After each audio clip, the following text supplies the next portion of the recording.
female humanoid robots just dropped in prices. Investments in artificial intelligence and robotics have continued to grow worldwide, according to a new report from the Stanford Institute for Human-Centered Artificial Intelligence. Yet, at the same time, the prices of humanoid robots are expected to drop drastically. Today, we find out why. A mature technology. 2021 was the year that AI went from an emerging technology to a mature technology. We're no longer dealing with the speculative part of scientific research, but instead something that has real-world impact, both positive and negative, said Jack Clark, co-chair of the AI Index. This year's AI Index tells us that AI is being integrated into the economy and the effects of it are beginning to go global across research, deployment, and even funding. The Stanford Institute for Human-Centered Artificial Intelligence recently released the AI Index Report 2022. It studied recent investments, research and development activity, technical performance, ethics discussions, job postings, and bills passed into law about AI. Robots now more affordable.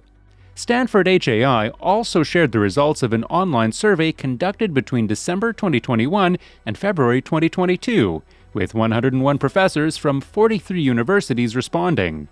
Robot arms are becoming cheaper. The median price of robotic arms has decreased fourfold in the past 6 years, from $42,000 per arm in 2017 to $22,600 in 2021, the report said. It also noted that this price decline has helped robotics research become more accessible, especially since academics can get educator discounts. Robotic skills were among the top 5 requested by employers. Deployments in machine learning have helped robots to optimize manufacturing tasks and autonomous vehicles to navigate. Survey respondents said that they use both deep learning and reinforcement learning. Specifically, 67.0% of professors reported using deep learning, and 46% said they use reinforcement learning. Robotics and machine vision were among the most popular specialties of PhD graduates in 2020, Stanford HAI said.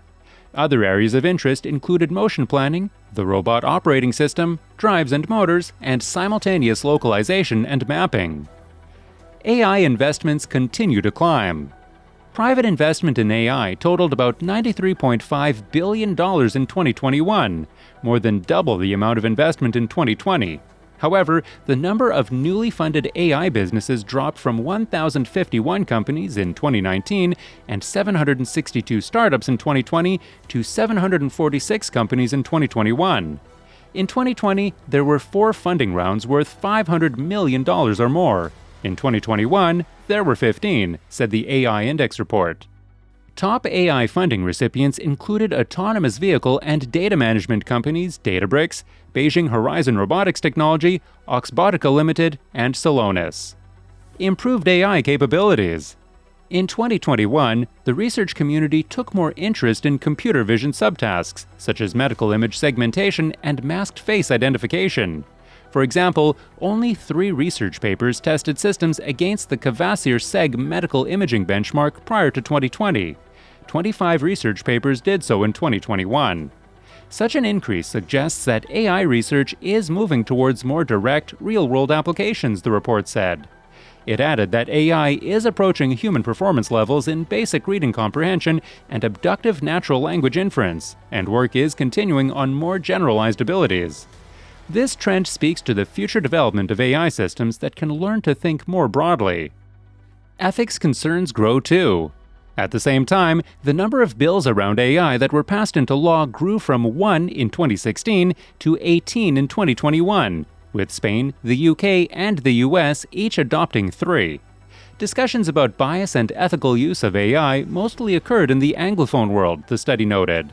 The larger and more capable an AI system is, the more likely it is to produce outputs that conflict with society's values, said Jack Clark, co-director of the AI Index Steering Committee. This is the challenge that AI faces, he said. We've got systems that work really well, but the ethical problems they create are burgeoning. The Amazon effect. It's not hyperbole to say that many aspects of business evolution across industries today can be traced back to one single company, Amazon. From manufacturing and sales to customer experiences, Amazon has had an undeniable effect on how businesses operate and how people consume. We are seeing the next iteration of trend setting from Bezos's behemoth, with the company recently announcing a $1 billion innovation fund to spur supply chain, fulfillment, and logistics innovation. Several of the startups that Amazon is injecting capital into are robotics companies, including Agility Robots, the deep tech startup designing robots capable of performing limitless tasks as part of a blended workforce. Of course, Amazon's interest in robots is certainly not new. This time last year, the company reported that it had 350,000 robots co-working alongside human employees at its fulfillment centers around the globe.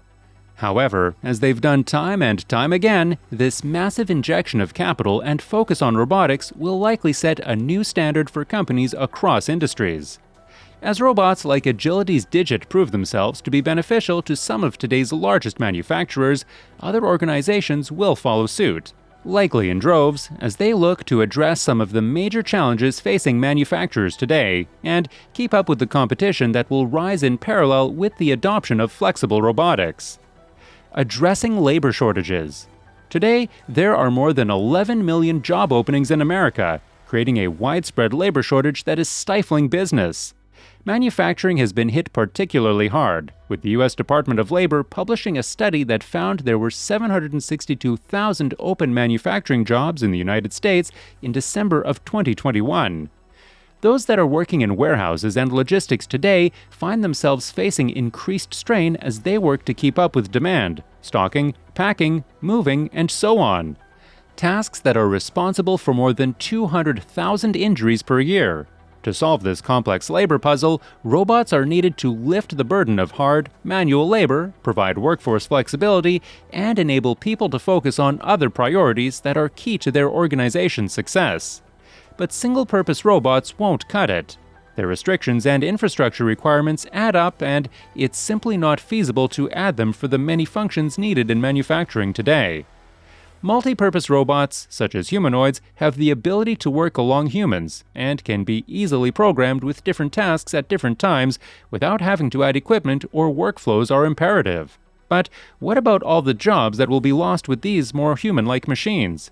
It is true that the World Economic Forum estimated in October 2020 that, by 2025, robotics would displace around 85 million jobs. However, it would also create 97 million new jobs.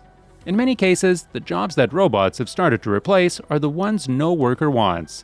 Robots should not be thought of as a human replacement, but the fact is that the future is a blended workforce, a combination of man, woman, and machine. Keeping up with demand. While the initial impact that the pandemic had on not just the manufacturing industry, but the global economy as a whole was devastating, we have seen an impressive rebound, especially when it comes to consumer demand. The problem now is keeping up with that demand amidst the supply chain and workforce challenges that persist. Take the surge in consumer purchases of long-lasting goods like washing machines and cars as an example, which are hovering 30% to 40% above pre-pandemic levels. While demand has ratcheted up, manufacturers are struggling to keep up with it in light of challenges such as the aforementioned labor shortages and other factors like global chip shortages that are further complicating matters. Despite positive signs, the fact remains that there is still much uncertainty ahead. Robots will play a tremendous part in helping organizations rise to the challenges they face, but in order to optimize their high-tech workers, it would be wise for them to think about them as generalists versus specialists. As the team at Agility points out in a recent blog post, while some species are specialized or adapted to their environment, the most successful species, including people, are generalists. It adds, "We can do many things well enough, and we're adaptable. A fleet of robots that can do many things and flex to demand and workflow needs will be more useful than a fleet of single-purpose robots." As we've seen with the evolution of species, it will be a survival of the fittest when it comes to the robotic workforce, and hence similarly impacts humanoids. That's all for this video, folks. See you another time!